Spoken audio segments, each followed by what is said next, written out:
اعوذ باللہ من الشیطان اللعین الرجیم بسم اللہ الرحمن الرحیم۔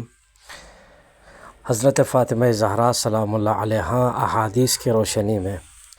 احادیث رسول خدا صلی اللہ علیہ وآلہ وسلم کا ایک مجموعہ اس بات کی نشاندہی کرتا ہے کہ کس طرح پیغمبر خدا صلی اللہ علیہ وآلہ وسلم نے اپنی لخت جگر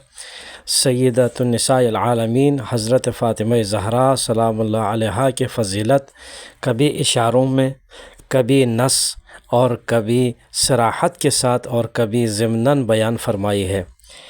اس کے علاوہ جناب سیدہ اہل بیت علیہ السلام میں شامل ہے، لہٰذا وہ سارے احادیث بھی آپ کی فضیلت کو برملا بیان کرتی ہے کہ جو اہل بیت کے عنوان سے وارد ہوئی ہے۔ ہم بطور خلاصہ چند احادیث کا تذکرہ کر رہے ہیں۔ فضائل سیدہ سلام اللہ علیہا میں وارد احادیث، پہلے ہم ان احادیث کو ذکر کریں گے۔ نبی کریم صلی اللہ علیہ وآلہ وسلم نے جو صرف حضرت فاطمہ زہرا سلام اللہ علیہا کے لیے بیان فرمائی ہے وہ مختص ہے حضرت زہرا سلام اللہ علیہا کے ساتھ۔ نمبر 1، حضرت امیر المؤمنین علی علیہ السلام سے مروی ہے کہ جناب رسول خدا صلی اللہ علیہ وآلہ وسلم نے حضرت فاطمہ زہرا سلام اللہ علیہا سے فرمایا، ان اللہ یغضب لغضبک ویرضا لرضاک، بلا شبہ اللہ عز و جل آپ کے غضب سے غضبناک ہوتا ہے اور آپ کی خوشی سے خوش ہوتا ہے۔ نمبر 2،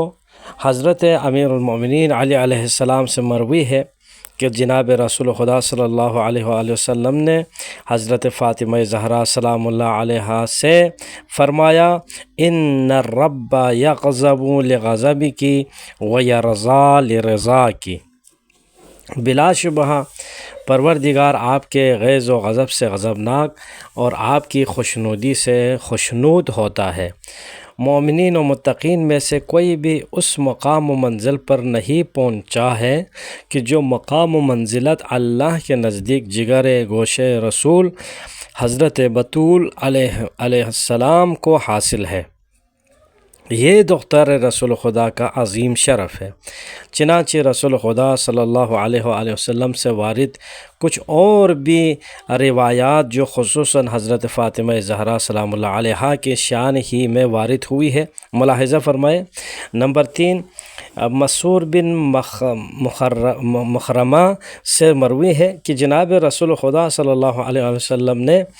حضرت فاطمہ زہرا سلام اللہ علیہا کے بارے میں فرمایا کہ فاطمۃ بضعۃ منی فمن اغضبها اغضبنی، فاطمہ میرا ٹکڑا ہے، جو انہیں غضبناک کرے اس نے مجھے غضبناک کیا۔ نمبر 4، اسی مسعور بن مخرمہ سے مروی ہے کہ جناب رسول خدا صلی اللہ علیہ وسلم نے فرمایا، فاطمۃ بضعۃ منی یریبنی ما ارابہا ویؤذینی ما عذابہا، یعنی فاطمہ میرا ٹکڑا ہے، جس نے انہیں اذیت دی اس نے مجھے اذیت دی۔ احمد مغربی شاعر ہے، اس نے کیا خوب کہا ہے، فما کسبت الرسول اللہ من احد ولا یضاہیہما فی الفخر مفتخر وحل کفاطمۃ الزہراء امہما بنت النبی المصطفیٰ بش فإنها بضعۃ منہ وما احد کبعضۃ المصطفیٰ ان حقق النظر، نہ کوئی فخر و افتخار میں رسول خدا صلی اللہ علیہ وسلم کے دونوں نواسوں کی مانند ہے اور نہ ہی ان سے کوئی مفاخرہ کر سکتا ہے۔ کیا ان بزرگواروں کی مادر گرامی حضرت فاطمہ زہرا دختر رسول خدا کے مانند کوئی بشر ہو سکتا ہے؟ وہ خاتون جناب رسول خدا کی لخت جگر ہے۔ ذرا غور سے دیکھو تو صحیح، کیا کوئی رسول خدا کی لخت جگر کے مانند ہو سکتا ہے؟ نمبر 5، مسعور بن مخرمہ سے مروی ہے کہ جناب رسول خدا صلی اللہ علیہ وسلم نے فرمایا، انما فاطمۃ شجنۃ منی یبسطنی ما یبسطها ویقبضنی ما یقبضها، حضرت فاطمہ صلوات اللہ علیہا بس میری نسل ہے، مجھے ان تمام چیزوں سے خوشی و مسرور حاصل ہوتا ہے جس سے انہیں خوشی و مسرور حاصل ہوتا ہے، اور مجھے ان چیزوں سے برا لگتا ہے جن چیزوں سے انہیں برا لگتا ہے۔ نمبر 6، عبداللہ ابن زبیر سے مروی ہے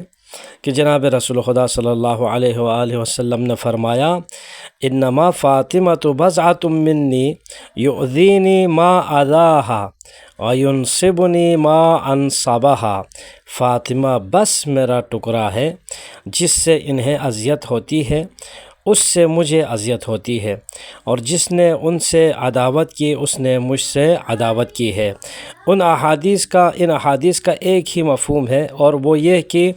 بضعۃ الرسول حضرت بطول صلوات اللہ علیہا نے اپنے بابا جناب رسول خدا صلی اللہ علیہ وآلہ وسلم کے دل میں بے حد جگہ بنا لی تھی، یہاں تک کہ حضرت صلی اللہ علیہ وآلہ وسلم نے ان کی خوشی و مسرت کو اپنی خوشی اور ان کے غم و غصہ کو اپنا غم و غصہ قرار دیا، اور یہ بہت بڑا مرتبہ ہے کہ جسے سیدۃ النساء حضرت فاطمہ زہرا سلام اللہ علیہا نے حاصل کیا، اور اس سے بڑھ کر کوئی مقام و مرتبت ہو ہی نہیں سکتا جسے رسول خدا صلی اللہ علیہ وسلم حضرت فاطمہ زہرا علیہ السلام کو عطا کر سکے۔ نمبر 7، ابو ہریرہ سے مروی ہے کہ جناب رسول خدا نے فرمایا، سب سے پہلے جو شخص داخل بہشت ہوگا وہ فاطمہ زہرا سلام اللہ علیہا ہے۔ نمبر 8، جناب امیر المؤمنین علی علیہ السلام سے مروی ہے کہ جناب رسول خدا صلی اللہ علیہ وآلہ وسلم نے فرمایا، میری بیٹی حضرت فاطمہ زہرا سلام اللہ علیہا بروز قیامت اس حال میں وارد محشر ہوں گی کہ ان کے اوپر کرامت کا حلہ ہوگا جسے آب حیات سے ملا کر بنایا گیا ہے۔ ساری خلائق میری بیٹی کی طرف تعجب کی نگاہ سے دیکھ رہی ہوگی، پھر میری بیٹی کو جنت کی طرح طرح کے زیورات سے آراستہ کیا جائے گا۔ ہزاروں حلے وہ ہوں گے کہ جن پر سبز رنگ سے یہ تحریر ہوگا کہ دختر رسول خدا کو بہترین حال میں کامل ترین ہیبت، مکمل کرامت اور بہترین نصیب و جاہ و جلال کے ساتھ داخل بہشت کیا جائے۔ کیا آپ نے ایسی عزت و توقیر کسی اور کے لیے دیکھی جیسی خدا نے اس بی بی سیدہ سلام اللہ علیہا ان کے اخلاص و بندگی کی وجہ سے اور عرفان و خشیت کے ساتھ راز و نیاز کی بنا پر عطا کی ہے۔ نمبر 9، جناب رسول خدا صلی اللہ علیہ وآلہ وسلم نے اپنے لخت جگر کا ہاتھ تھاما اور مسلمانوں کے سامنے لا کر ان کے بلند مرتبہ ذات اور شان و عظمت کو بیان کرتے ہوئے فرمایا، جس نے اسے پہچان لیا اس نے مجھے پہچان لیا، لیکن جو اسے نہیں پہچانتا تو جان لے یہ فاطمہ دختر محمد مصطفیٰ صلی اللہ علیہ وآلہ وسلم ہے، یہ میرا ٹکڑا ہے، یہ میرا دل ہے، یہ میری روح ہے جو میرے دونوں پہلو میں پائی جاتی ہے۔ جس نے انہیں اذیت دی اس نے مجھے اذیت دی، اور جس نے مجھے اذیت دی اس نے خدا کو اذیت دی ہے۔ نمبر 10، احمد بن حنبل نے اپنے مسند میں نقل کیا ہے، جناب رسول خدا صلی اللہ علیہ وآلہ وسلم نے اپنے لخت جگر کے لیے فرمایا، تیرا باپ تیرے اوپر فدا ہو جائے، اور یہ جملہ آپ نے 3 مرتبہ ارشاد فرمایا۔ نمبر 11، حضرت امام حسین علیہ السلام سے مروی ہے کہ جناب رسول خدا صلی اللہ علیہ وآلہ وسلم نے فرمایا، فاطمہ میرے دل کا سرور ہے، ان کے دونوں بیٹے میرا ثمرہ دل ہے، اور ان کے شوہر میری آنکھوں کا نور ہے، اور ان کے اولاد سے ائمہ میرے پروردگار کے امین ہے۔ اللہ اس کی خلقت کے درمیان کھینچی ہوئی رسی ہے، جو ان سے متمسک ہوگا نجات پائے گا، اور جو ان سے روگردان ہوگا ہلاک ہو جائے گا۔ نمبر 12، جناب رسول خدا صلی اللہ علیہ وآلہ وسلم کا ارشاد ہے، بلا شبہ فاطمہ میرا جگر ہے، جو شے انہیں اذیت پہنچاتی ہے وہ مجھے اذیت پہنچاتی ہے، اور جو شے ان کو مسرور کرتی ہے وہ مجھے مسرور کرتی ہے۔ نمبر 13، جناب رسول خدا صلی اللہ علیہ وآلہ وسلم حضرت امیر المؤمنین علی علیہ السلام سے فرماتے ہیں، اے علی، آپ میرے ساتھ جنت میں میری بیٹی کے ہمراہ میرے قصر میں ہوں گے، آپ میرے بھائی اور دوست ہیں۔ پھر یہ کہہ کر اس آیت کی تلاوت فرمائی، اخوانا علی سرر متقابلین، بھائی ایک دوسرے کے سامنے بستر پر آرام فرما ہوں گے۔ یہ تھیں وہ بعض روایتیں جن میں صرف حضرت فاطمہ زہرا کا ذکر ہے، جن میں آپ کی عظمت و منزلت اور اللہ کے نزدیک آپ کی شان و عظمت کو بیان کیا گیا ہے۔ اب ہم نبی کریم صلی اللہ علیہ وآلہ وسلم سے وارد ان عمومی روایات کا تذکرہ کریں گے، ان میں جناب سیدہ سلام اللہ علیہا بھی شامل ہے جو رسالت مآب کی عطرت کے سلسلے میں وارد ہوئی ہے۔ عطرت کی فضیلت میں وارد احادیث، عطرت طاہرہ کی فضیلت اور یہ کہ ان سے متمسک ہونا واجب و لازم ہے، اس پر احادیث نبوی متواتر ہے اور ان کی صحت و درستگی پر اجماع پایا جاتا ہے۔ ان میں سے یہاں بعض کی طرف اشارہ کیا جاتا ہے۔ نمبر 1، حدیث ثقلین، پیغمبر خدا صلی اللہ علیہ وآلہ وسلم سے وارد حدیث ثقلین سند کے اعتبار سے صحیح ترین، شہرت کے اعتبار سے مسلمانوں میں مشہور ترین اور عالی شان حدیث ہے، اور صحاح و سنن میں اسے لکھا گیا ہے اور علماء نے اسے قبول کیا ہے۔ اور قابل ذکر بات یہ ہے کہ جناب رسول خدا صلی اللہ علیہ وآلہ وسلم نے اس مبارک حدیث کو متعدد جگہ ارشاد فرمایا ہے، جیسے نمبر 1، زید بن ارقم سے مروی ہے کہ جناب رسول خدا نے فرمایا، میں تمہارے درمیان دو گراں قدر چیزیں چھوڑے جا رہا ہوں کہ جب تک تم ان دونوں سے متمسک رہو گے میرے بعد ہرگز گمراہ نہ ہوں گے۔ ان میں سے ایک دوسرے سے اعظم و برتر ہے۔ کتاب خدا آسمان سے زمین تک کھینچی ہوئی رسی ہے، اور میری عطرت میرے اہل بیت ہے، اور یہ دونوں ہرگز جدا نہ ہوں گے یہاں تک کہ میرے پاس حوض کوثر پر پہنچ جائے۔ اب دیکھنا یہ ہے کہ تم ان دونوں کے ساتھ میرے بعد کیسے پیش آتے ہو۔ نمبر 2، جابر بن عبداللہ انصاری سے مروی ہے، کہتا ہے کہ میں نے جناب رسول خدا صلی اللہ علیہ وآلہ وسلم کو حج کے موقع پر میدان عرفات میں اپنے ناقہ قصویٰ پر سوار دیکھا کہ آپ یہ اشارہ فرما رہے تھے، اے لوگو، میں تمہارے درمیان دو ایسی چیزیں چھوڑے جا رہا ہوں کہ اگر تم ان سے متمسک رہو گے تو ہرگز گمراہ نہ ہوں گے، اور وہ دو چیزیں خدا کی کتاب اور میری عطرت اور اہل بیت علیہم السلام ہے۔ نمبر 3، زید بن ارقم سے ہی مروی ہے کہ رسول خدا مقام جعفہ کے مقام پر اترے، پھر لوگوں کی طرف تشریف لائے اور حمد الہی کے بعد فرمایا، مجھے کوئی نبی نہیں ملا مگر یہ کہ وہ اپنے سے پہلے نبی کی عمر کا نصف حصہ باحیات رہا ہے۔ میں عنقریب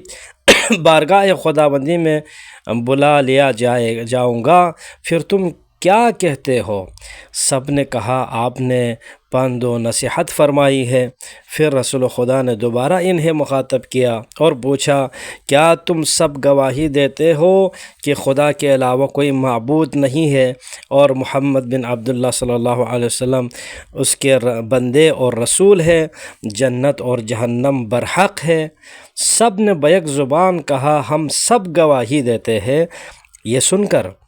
رسول خدا نے اپنا دست مبارک اپنے سینہ اقدس پر رکھا اور فرمایا، کیا تم سب سن رہے ہو؟ سب نے کہا، ہاں۔ آپ نے فرمایا، میں تمہیں چھوڑ کر حوض کوثر پر جا رہا ہوں، اور تم سب بھی میرے پاس حوض کوثر پر آنے والے ہو، جس کی چوڑائی صنعاء اور بصرہ کے مابین فاصلہ کے برابر ہے، جس میں ستاروں کی تعداد کے برابر چاندی کے جام ہے۔ دیکھو ہوشیار تم میرے بعد ثقلین کے ساتھ کیا سلوک کرتے ہو۔ یہ سن کر بزم سے ایک شخص نے بلند آواز سے پوچھا، یا رسول اللہ، یہ ثقلین کیا ہے؟ فرمایا، اللہ کی کتاب جس کا ایک سرا اللہ کے ہاتھ میں ہے اور دوسرا سرا تمہارے ہاتھ میں ہے، اسے مضبوطی سے تھامے رکھو، اور دوسرا ثقل میرا گھرانہ ہے۔ اور لطیف و خبیر خدا نے مجھے باخبر کر دیا ہے کہ یہ دونوں ہرگز ایک دوسرے سے جدا نہ ہوں گے یہاں تک کہ حوض کوثر پر میرے پاس پہنچ جائیں گے۔ اس بات کو میں نے اپنے پروردگار سے دریافت کر لیا ہے، لہٰذا تم ان دونوں پر سبقت نہ کرنا ورنہ ہلاک ہو جاؤ گے، اور ان دونوں کے سلسلے میں کوتاہی بھی نہ کرنا، اور انہیں تعلیم دینے کی کوشش نہ کرنا کہ یہ تم سے زیادہ علم و دانش رکھتے ہیں۔ پھر حضرت صلی اللہ علیہ وآلہ وسلم نے حضرت علی علیہ السلام کا ہاتھ تھاما اور فرمایا، جس کے اوپر میں اس کے نفس سے زیادہ اولا ہوں، تو علی بھی اس کے ولی و مولا ہے۔ خدایا اس سے محبت کر جو یعنی علی علیہ السلام سے محبت کرے، اور خدایا دشمنی کر اس سے جو ان سے یعنی علی علیہ السلام سے دشمنی کرے۔ نمبر 4، جناب رسول خدا صلی اللہ علیہ وآلہ وسلم نے بستر علالت پر بھی اپنے اصحاب کو مخاطب کر کے فرمایا ہے، اے لوگو، میں بہت جلد تمہارے درمیان سے اٹھا لیا جاؤں گا، اور میں نے تم سے معذرت خواہی پیشگی کر لی ہے۔ آگاہ رہو کہ میں تمہارے درمیان اللہ کی کتاب اور اپنی عطرت اپنے اہل بیت علیہ السلام کو چھوڑ کر جا رہا ہوں۔ یہ کہہ کر آپ نے حضرت امیر المؤمنین علی علیہ السلام کا دست مبارک تھام لیا اور فرمایا، یہ علی قرآن کے ساتھ ہے اور قرآن اس علی کے ساتھ ہے، یہ دونوں ہرگز جدا نہ ہوں گے یہاں تک کہ میرے پاس حوض کوثر پر وارد ہو جائے۔ ہمارے لیے ضروری ہے کہ اس حدیث کے تمام پہلو پر غور و فکر کرنے کے لیے تھوڑی دیر ٹھہر جائے اور اس کی مختلف نقلوں پر غور کریں۔ پہلا پہلو، حدیث کی سند۔ حدیث ثقلین سند کے اعتبار سے موثق و معتبر ترین حدیث ہے۔ علامہ مناوی نے علامہ سمہودی سے نقل کیا ہے کہ اس باب میں 20 سے زیادہ صحابہ کی روایات ہیں جو سب کے سب اس حدیث کے راوی ہیں، اور علامہ ابن حجر کا کہنا ہے کہ اس حدیث شریف کے بہت سے طرق اور سلسلہ سند ہے۔ 20 سے زیادہ صحابہ کرام سے اس حدیث کے تواتر میں کسی بحث و تحقیق کرنے والے کو شک و شبہ نہیں ہے، اور یہ حدیث جعل اور ضعف سے سالم و محفوظ ہے۔ دوسرا پہلو، حدیث کی دلالت۔ یہ حدیث ثقلین صریحی طور پر حضرات اہل بیت علیہ السلام کی ہر گناہ و کچی سے عصمت پر دلالت کرتی ہے، اس لیے کہ جناب رسول خدا صلی اللہ علیہ وسلم نے اہل بیت علیہ السلام کو اللہ تعالیٰ کی اس کتاب سے موازنہ کیا ہے کہ جس میں باطل آگے پیچھے کہیں سے داخل نہیں ہو سکتا۔ اسی طرح اطرت رسول صلی اللہ علیہ وسلم میں بھی، ورنہ موازنہ صحیح نہیں ہوگا۔ اور یہ بات فطری ہے کہ اگر اہل بیت علیہ السلام میں کوئی بھی انحراف پایا جائے تو یہ کتاب خدا سے افتراق و جدائی شمار ہوگی، جبکہ رسول خدا نے اعلان کر دیا ہے کہ یہ دونوں ہرگز ایک دوسرے سے جدا نہ ہوں گے یہاں تک کہ میرے پاس حوض کوثر پر پہنچ جائے۔ اس حدیث شریف پر بہت سے مفکرین اسلامی اور علماء دینی نے روشنی ڈالی ہے اور اس حدیث کی برکات پر گفتگو کی ہے۔ نمبر 2، حدیث سفینہ۔ عطرت طاہرہ کی فضیلت میں وارد نبوی احادیث میں سے ایک اور حدیث کہ جو حدیث سفینہ کے نام سے مشہور ہے، یعنی کشتی نوح سے تشبیہ والی حدیث ہے۔ ابو سعید خضری سے مروی ہے، میں نے رسول خدا صلی اللہ علیہ وسلم کو فرماتے ہوئے سنا ہے کہ تمہارے درمیان میرے اہل بیت کی مثال حضرت نوح کی کشتی کے مانند ہے، جو اس پر سوار ہوا نجات پا گیا، اور جو اس سے روگردان ہوا غرقاب اور گمراہ ہو گیا۔ بلا شبہ میرے اہل بیت علیہم السلام تمہارے درمیان بنی اسرائیل کے باب حتہ کے مانند ہے، جو اس میں داخل ہوا معاف کر دیا گیا۔ یہ دوسری حدیث شریف اہل بیت طاہرین علیہم السلام کی انتہائی اہمیت و عظمت کو بیان کر رہی ہے، اس لیے ان سے تمسک میں ہی امت کی نجات ہے، اور امت کی غرقابی سے بچنے اور ہلاکتوں سے محفوظ رہنے کا وسیلہ یہی اہل بیت علیہم السلام ہے۔ جناب امام اعظم شرف الدین موسوی رحمۃ اللہ علیہ نے اس حدیث شریف کی منزلت میں یوں گفتگو کی ہے کہ آپ فرماتے ہیں کہ آپ جانتے ہیں کہ اہل بیت علیہ السلام کی حضرت نوح کی کشتی سے تشبیہ کا مقصد یہ ہے کہ جو دارین میں ان کی پناہ میں آ گیا اور اس نے اپنے اصول و فروع دین میں ائمہ طاہرین علیہ السلام کے اقوال کی پیروی کی، وہ آتش جہنم سے نجات پا گیا، اور جس نے ان سے روگردانی کی وہ طوفان نوح کے دوران عذاب الہی سے پہاڑ کے پناہ لینے والے فرزند نوح کے مانند ہے، حالانکہ وہ اس سیلاب میں غرق ہو گیا تھا، اور یہ عذاب جہنم میں غرق ہوں گے، خدا کی پناہ۔ اور باب حتہ سے ان بزرگواروں کی تشبیہ کا مطلب یہ ہے کہ اللہ عز و جل نے انہیں اپنی عزت و جلال کے لیے انکساری اور تواضع کا مظہر، اپنے دستور کے آگے سر تسلیم خم کرنے کا باب اور مغفرت و بخشش کا وسیلہ قرار دیا ہے، اور یہی وجہ شبیہ ہے کہ جو ابن حجر نے بھی اس جیسی احادیث شریفہ کو ذکر کرنے کے بعد وجہ شبہ یوں بیان کی ہے: اہل بیت رسول صلی اللہ علیہ وسلم کی کشتی نوح سے شباہت کی وجہ یہ ہے کہ جو ان سے محبت کرے گا اور انہیں عطا ہوئی عظیم نعمتوں پر شکرانہ کے طور پر ان کی تعظیم و تکریم کرے گا، اور اہل بیت علیہم السلام علماء و اکابر سے ہدایت طلب کرے گا، وہ مخالفتوں کی تاریکیوں سے نجات پا جائے گا،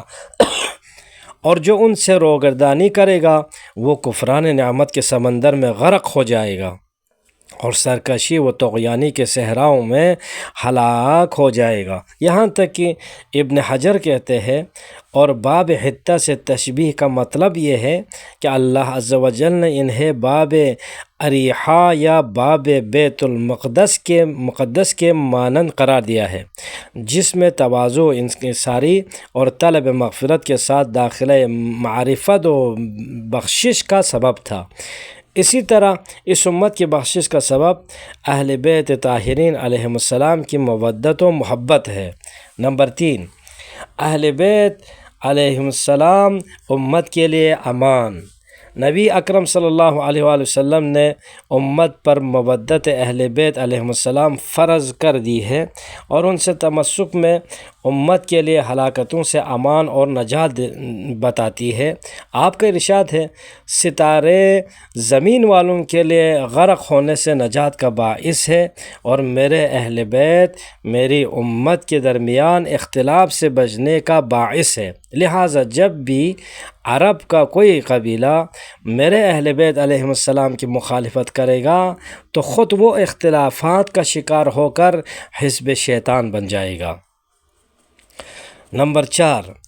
اہل بیت علیہم السلام کی صلح، نبی صلی اللہ علیہ وسلم کی صلح۔ جناب رسول خدا صلی اللہ علیہ وسلم نے اپنی بہت سی احادیث میں یہ اعلان فرمایا ہے: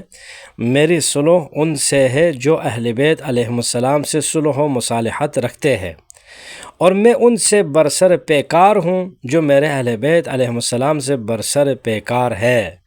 آپ نے حضرت علی علیہ السلام، حضرت فاطمہ زہرا علیہ السلام، حضرت امام حسن علیہ السلام اور حضرت امام حسین علیہ السلام کو مخاطب کر کے فرمایا ہے کہ میری جنگ ان سے ہے جو آپ لوگوں سے جنگ کرتا ہے، اور میری صلح اس سے ہے جو آپ لوگوں سے صلح و مصالحت رکھتا ہے۔ ابو بکر سے مروی ہے: میں نے جناب رسول خدا صلی اللہ علیہ وسلم کو ایک عربی عصا پر ٹیک لگائے ہوئے حضرت علی علیہ السلام، حضرت فاطمہ علیہ السلام، حضرت حسن علیہ السلام، حضرت حسین علیہ السلام کے خیمے کے پاس یہ فرماتے دیکھا ہے، اے گروہ مسلمین، میری صلح اس سے ہے جو اس خیمے والوں سے صلح رکھتا ہے، اور میری جنگ ان سے ہے جو ان خیمے والوں سے جنگ کرتا ہے۔ میں اس کا مولا ہوں جو ان کی ولایت کا قائل ہے، میں اس کا دوست و محب ہوں جو ان کا دوست و محب ہے۔ انہیں سوائے خوشبخت و سعادت مند انسان کے کوئی دوست نہیں رکھے گا، اور ان سے دشمنی و بغض سوائے بدبخت اور خبیث الولادت انسان کے علاوہ کوئی نہیں کرے گا۔ اس حدیث شریف کا مطلب یہ ہے کہ نبی کریم صلی اللہ علیہ وسلم نے اپنے اہل بیت علیہ السلام کو اپنے نفس کے مانند قرار دیا ہے کہ جن سے وہ صلح رکھیں گے، رسول خدا صلی اللہ علیہ وسلم بھی اس سے صلح رکھیں گے، اور جن سے وہ برسر پیکار ہوں گے، رسول خدا بھی اس سے برسر پیکار ہوں گے۔ نمبر 5، محب اہل بیت علیہ السلام نبی صلی اللہ علیہ وسلم کے ہمراہ۔ جناب رسول خدا صلی اللہ علیہ وسلم نے حضرت امام حسن و حسین علیہ السلام کے ہاتھوں کو تھام کر فرمایا، جو مجھ سے، ان دونوں سے اور ان دونوں کے ماں باپ سے محبت کرے گا، وہ بروز قیامت جنت میں میرے ہمراہ ہوگا۔ نمبر 6، معرفت امان کی ضامن۔ جناب ختمی مرتبہ صلی اللہ علیہ وآلہ وسلم کا ارشاد گرامی ہے، آل محمد علیہ السلام کی معرفت آتش جہنم سے براعت کی ضامن ہے، اور محبت آل محمد علیہ السلام صراط سے گزرنے کی ضامن ہے، اور آل محمد کی ولایت عذاب سے امان کی ضامن ہے۔ نمبر 7، محبت اہل بیت علیہ السلام کا سوال۔ جناب رسول خدا صلی اللہ علیہ وسلم نے فرمایا کہ بروز قیامت کسی بندے کے قدم اس وقت تک ہل نہیں سکیں گے جب تک کہ اس سے 4 چیزوں کے بارے میں سوال نہ کر لیا جائے۔ نمبر 1، اپنی عمر کس چیز میں صرف کی۔ نمبر 2، اپنے جسم کو کس چیز میں ختم کیا۔ نمبر 3، اپنے مال کو کہاں سے حاصل کیا اور کہاں خرچ کیا۔ نمبر 4، اور ہم اہل بیت کی محبت کے بارے میں۔ نمبر 8، اہل بیت علیہ السلام کی پیروی لازم۔ جناب رسول خدا صلی اللہ علیہ وسلم کا ارشاد ہے، تم میرے اہل بیت علیہ السلام کو جسم میں سر کی حیثیت دو، اور سر میں آنکھ کی حیثیت دو، اور سر بغیر آنکھوں کے ہدایت نہیں پا سکتا۔ نمبر 9، محبت اہل بیت علیہ السلام پر مرنا۔ جناب ختمی مرتبہ حضرت محمد مصطفیٰ صلی اللہ علیہ وآلہ وسلم کا ارشاد گرامی ہے، آگاہ ہو جاؤ کہ جو محبت آل محمد علیہ السلام میں مر جائے وہ شہید مرتا ہے۔ آگاہ ہو جاؤ جو محبت آل محمد میں مرے وہ معاف شدہ مرتا ہے۔ آگاہ ہو جاؤ جو محبت آل محمد میں مرے وہ توبہ کیا ہوا مرتا ہے۔ آگاہ ہو جاؤ کہ جو محبت آل محمد میں مر جائے وہ مومن اور کامل الایمان مرتا ہے۔ آگاہ ہو جاؤ جو محبت آل محمد میں مر جائے اس سے پہلے ملک الموت پھر منکر و نکیر جنت کی بشارت دیتے ہیں۔ آگاہ ہو جاؤ کہ جو محبت آل محمد علیہ السلام میں مر جائے وہ جنت کی طرف یوں لے جایا جاتا ہے جیسے دلہن اپنے شوہر کے گھر لے جائی جاتی ہے۔ آگاہ ہو جاؤ جو محبت آل محمد علیہ السلام میں مر جائے اس کے لیے جنت کے 2 دروازے اس کی قبر سے کھول دیے جاتے ہیں۔ آگاہ ہو جاؤ کہ جو محبت آل محمد علیہ السلام میں مر جائے اللہ اس کی قبر کو فرشتوں کی زیارت گاہ بنا دیتا ہے۔ آگاہ ہو جاؤ جو محبت آل محمد میں مر جائے وہ سنت و جماعت پر مرتا ہے۔ آگاہ ہو جاؤ جو بغض آل محمد علیہ السلام میں مرے وہ قیامت کے دن اسی حال میں وارد ہوگا کہ اس کی پیشانی پر لکھا ہوا ہوگا رحمت خدا سے مایوس ہے۔ یہ تھی وہ بعض احادیث کہ جسے اہل سنت کی صحاح و مسانید اور سنن نے رسول خدا صلی اللہ علیہ وآلہ وسلم سے فضائل اہل بیت اطاہرین علیہ السلام میں جگہ دی ہے کہ جو اہل بیت رسول پاک و پاکیزہ عدل کی دعوت دینے والے روئے زمین پر خدا کے امین اور بندگان خدا پر اس کی حجت ہے۔ اور یہ ساری روایات حضرت صدیقہ طاہرہ سیدۃ النساء فاطمۃ الزہراء صلوات اللہ علیہا کو بھی شامل کرتی ہے۔ اللہ ہمیں ان کی شفاعت کے شامل حال فرمائے۔ صدیقہ اور صدیق کا ملن یعنی جناب رسول خدا صلی اللہ علیہ وآلہ وسلم کی پارہ جگر جب عنفوان شباب کو پہنچے تو بڑے بڑے صحابہ نبی کی خدمت میں رشتہ لے کر پہنچ گئے۔ انشاءاللہ ہم کل پڑھیں گے۔ والحمدللہ رب العالمین۔ اللہم صلی علی محمد و آل محمد۔